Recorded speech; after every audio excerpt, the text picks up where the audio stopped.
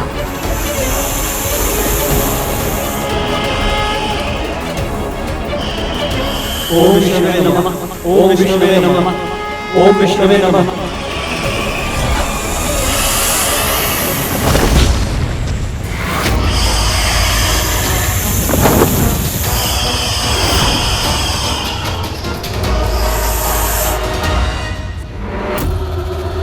तू कितना भी प्रयास कर ले कद्रू, नियति से जीतना संभव नहीं है। होनी तो होकर ही रहती है।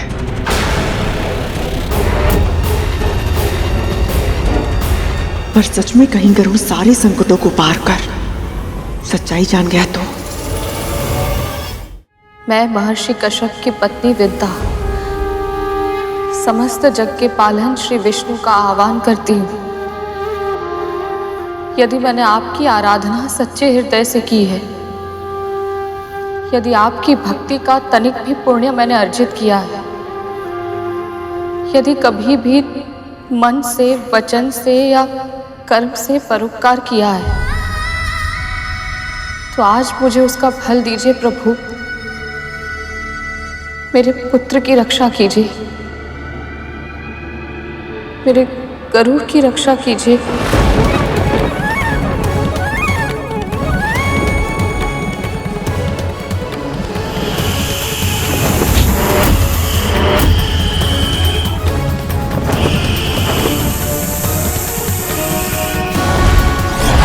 ओम विष्णुवे नमः, ओम विष्णुवे नमः, ओम विष्णुवे नमः, ओम विष्णुवे नमः।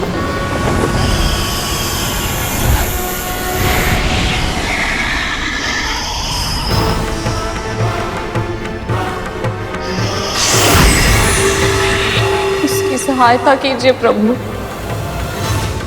मेरे पुत्र की रक्षा कीजिए।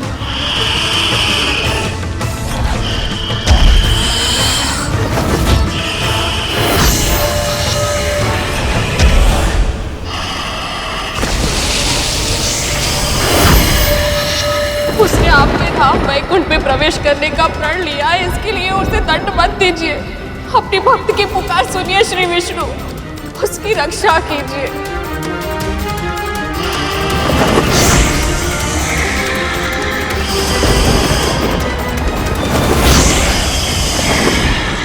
उसकी सहायता कीजिए प्रभु, मेरे पुत्र की रक्षा कीजिए, रक्षा कीजिए मेरे पुत्र की।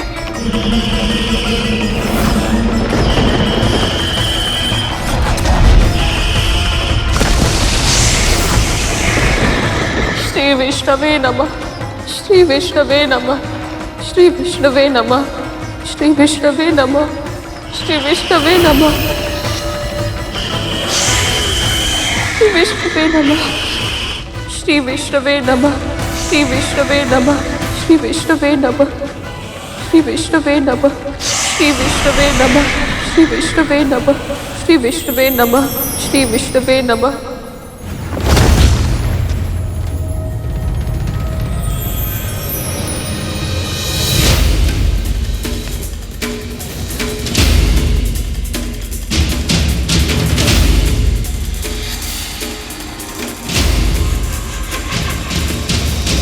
क्या संबंध है तुम्हारा विंता माँ से? ब्रह्मपुत्र कश्यप और दक्ष प्रजापति की पुत्री मां विंता का पुत्र हूं मैं, गरुड़।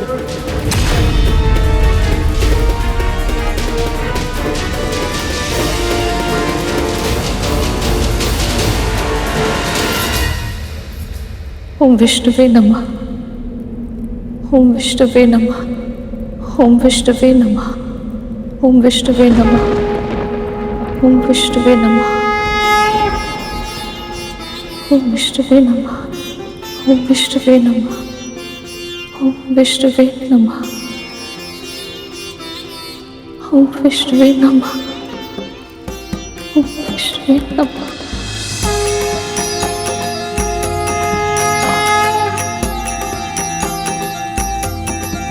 मेरी पुकार सुन ली आपने, आपका कोटि कोटि धन्यवाद प्रभु। आपकी सदाएं जय। मैं कुछ भोग लेकर आती हूँ।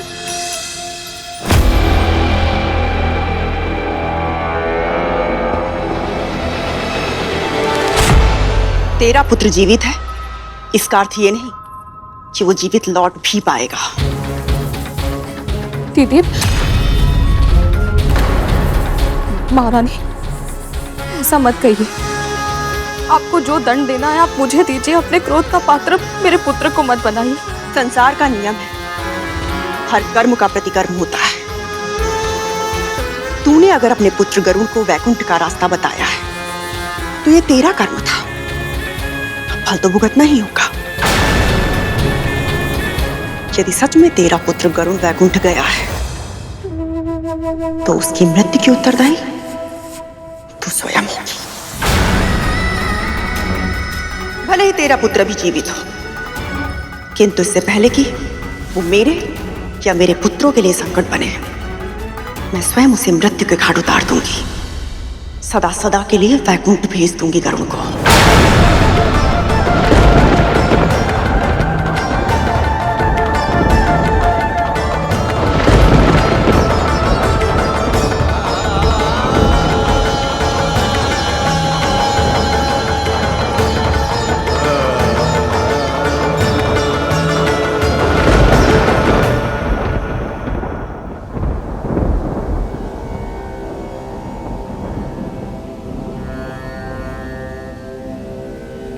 माँ ने वैकुंठ के विषय में जितना मुझे बताया था, ये स्थान तो उससे भी अधिक विशेष है।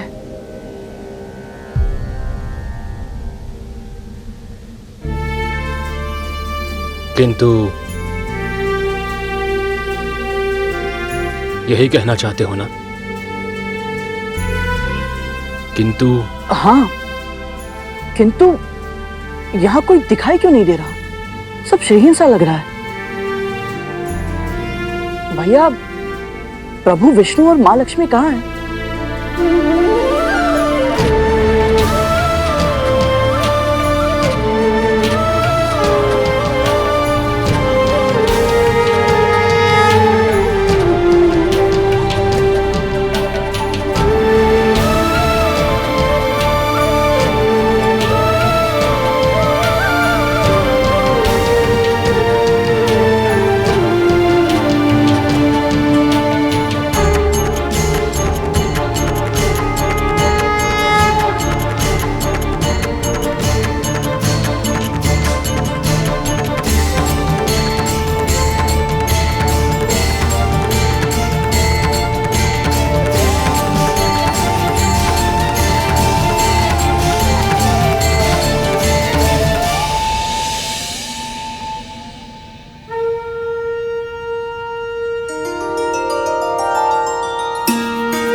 विराट पुरुष सर्वशक्तिमान, है विराट पुरुष सर्वशक्तिमान, है जनार्दन विष्णु महान, है जनार्दन विष्णु महान। आपको मेरा प्रणाम, आपको मेरा प्रणाम, बारंबार विनीत प्रणाम।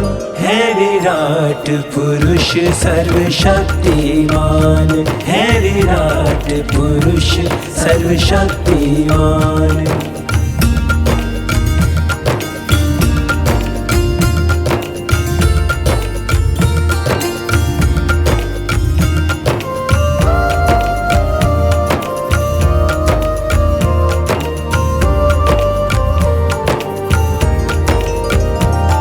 कल्याण सभी का करते हैं, प्राण सभी में भरते हैं। आप रक्षा उनकी करते हैं जो ध्यान आपका धरते हैं।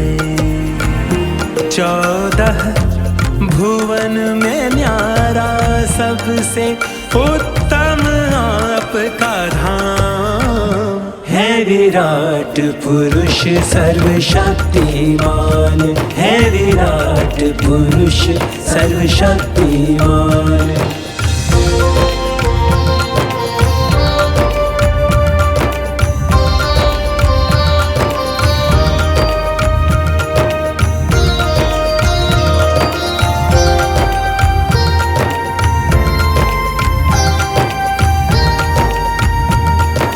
महिमा आपकी गाता हूँ,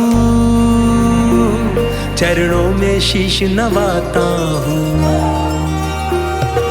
मन में धारिय छवि मनोहर, धन्य स्वयं को पाता हूँ। सत्य सनातन माने बताया, सबसे पवित्र आपका नाम है। विराट पुरुष सर्वशक्तिमान है, विराट पुरुष सर्वशक्तिमान।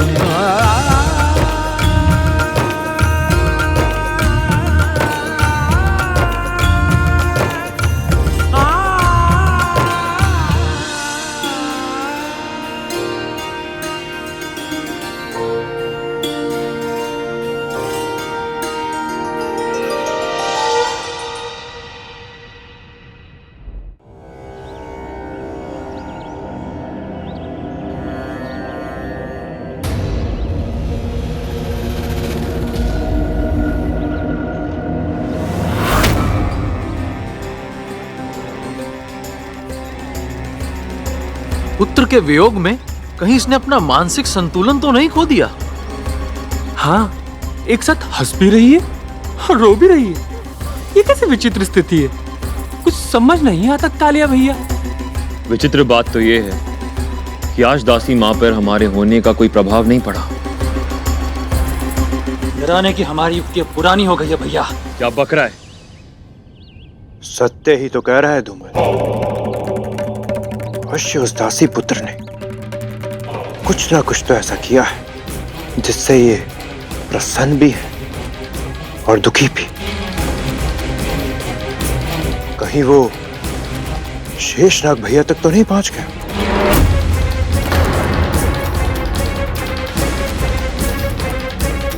ये असंभव है भैया, और अगर ऐसा हो भी जाता है तो आपको क्यों लगता है कि हमारा सगा बड़ा भाई हम नागों को छोड़ के एक पक्षी का पक्ष लेगा?